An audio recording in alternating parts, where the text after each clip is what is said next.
my name is Jared Miller.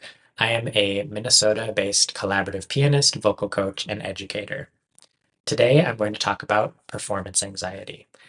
I hope to provide you with some tools so that you can manage your own performance anxiety. First, what is performance anxiety? Performance anxiety, or stage fright, is a panic or anxious state that is caused by the thought of performing. It's typically associated with having to get in front of a large crowd or in anticipation of an important event or performance. When we experience performance anxiety, it's important to sort of self-assess and figure out where we feel it in our own bodies. It can vary from person to person, so it's important to know the general symptoms and figure out if you've ever experienced these when on stage. Some of the most common symptoms are elevated heart rate, dry mouth, oftentimes people's hands or feet will go numb, trembling in the hands or voice, excessive sweating, tight throat, things like that. Take a moment now to think if you've ever experienced these while performing yourself. Now, when you experience these on stage, do they happen once and kind of dissipate as the performance goes on, or do they persist throughout the entire performance? When can performance anxiety happen? Typically, when we think of performance anxiety, we think of some sort of big final performance, a culmination of all of the work that we've done. But in my experience, I have found that it can happen a lot sooner in the learning process. When I was in college, I was spending hours and hours and hours practicing my solo piano pieces.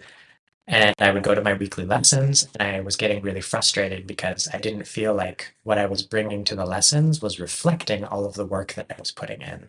It became a common enough occurrence that I brought it up with my teacher and told her, I don't know why this is happening. I spend hours and hours practicing, and even before this lesson, I was in a practice room and I played this passage from memory like 5 times in a row, and it all felt good. And it feels good when I'm doing that, but then I come here and it's like I've never looked at the piece before. And she stopped and she asked me a couple questions about my practicing. She asked me, when I practice, do I practice completely alone or do I usually have a friend come in and study with me?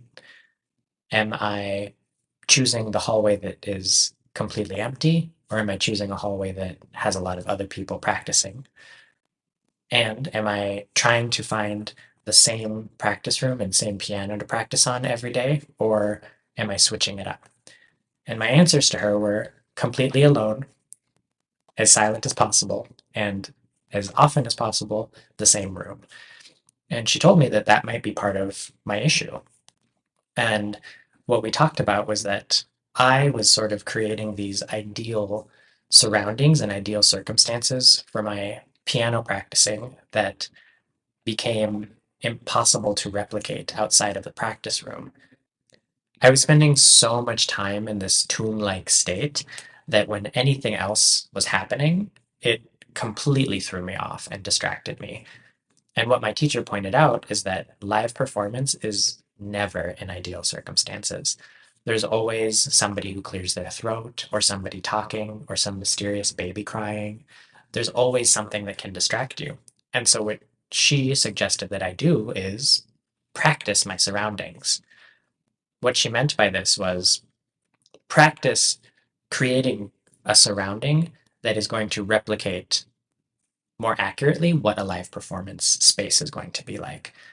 So she suggested that I find a friend that I trust to come and study in the room with me while I was practicing, just to have another body in there with me. And if that wasn't possible, see if I could ask a couple of my friends to pop in if they saw me in a practice room in the music hallway and say, hey, Jared, play whatever you're playing right now for me right now. Go. Um, and besides that, she also suggested to put on a favorite TV show or a podcast or something that I've seen a million times before and didn't have to focus on to serve as background noise for my practice sessions. After talking to her about all of this and starting to do more of those things, I started to notice a change. And I also started thinking about how in performance, that was something that used to really throw me off. When I was doing my recitals as a kid, I would have memory slips and I would have to completely start over. And if I heard somebody cough or heard another student whisper in the audience, it would really draw my attention. And it had become sort of debilitating. And what I thought was the way for me to fix that was to over prepare, was to spend as many waking hours as possible practicing so that I could feel like if I put all of this time in, then there's no way that something can distract me. But it ended up almost doing the opposite. This conversation about practicing my surroundings is kind of the start of all of this deep thinking that I started to do about performance anxiety and self analysis and trying to figure out what was the cause of all of it. A lot of conversations about performing talk about this worst critic in the room. That's a lot of power and agency to give to somebody that may or may not exist. I've also heard a lot of people talk about how you are your own worst critic, but I don't hear a lot of conversations that combine those two statements. If we're our own worst critics, why don't we go out on stage and try to impress ourselves? This reframing has been really helpful for me, and it's something you have to do very intentionally. It's not just flipping a switch and getting satisfaction from playing. I had to intentionally go out there every time and be like, I need to leave the stage feeling that I did something well. The more that I did that, the more that I practiced that, the easier it was to not think about all of the mistakes that I made, but instead go backstage and be like, wow, I just did that. All of the hours and hours that I've put into this performance, that's what I've put out on stage, and I'm happy with that. One other really important reframing that has been helpful for me is allowing myself to be selfish on stage. What I mean by this is instead of going out there and with the intention of impressing an audience or impressing the other people in the room, I try to lead with the thought that I get to go out on stage and do one of the things that I love the most, and an audience gets to experience that with me. I fell in love with music at a very young age, as I think a lot of us did, and it has always and continues to be my easiest form of emotional expression. So as a performer now, I it is my goal to go out on stage and create a space that is safe for me to have that expression and allow others in. This has also really helped me to break down that sort of feeling of separation that can often happen between a performer and an audience. And it helps any performance that I do, no matter the size of the audience there, to feel more intimate and to feel more at home because I start with myself. Now, why do we perform in the first place? Many people will answer that question with something relating to external validation. They like the praise, the attention, the accolades, etc. It's fine to like that aspect of performing, but you kind of run into a trap if you let that be the focus of why you do what you do.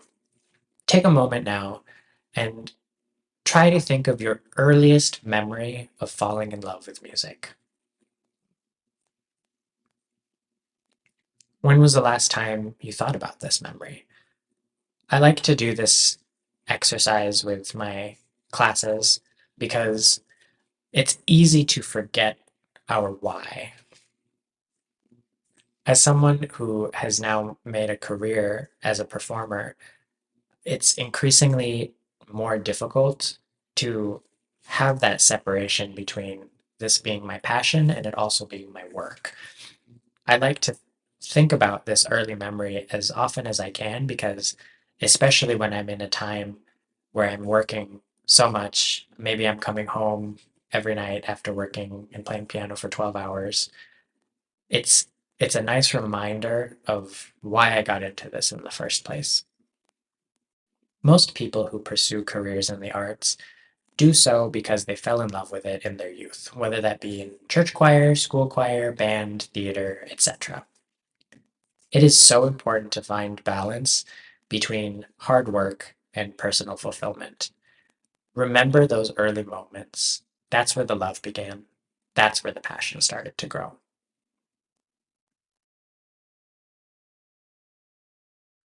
How do we manage our performance anxiety?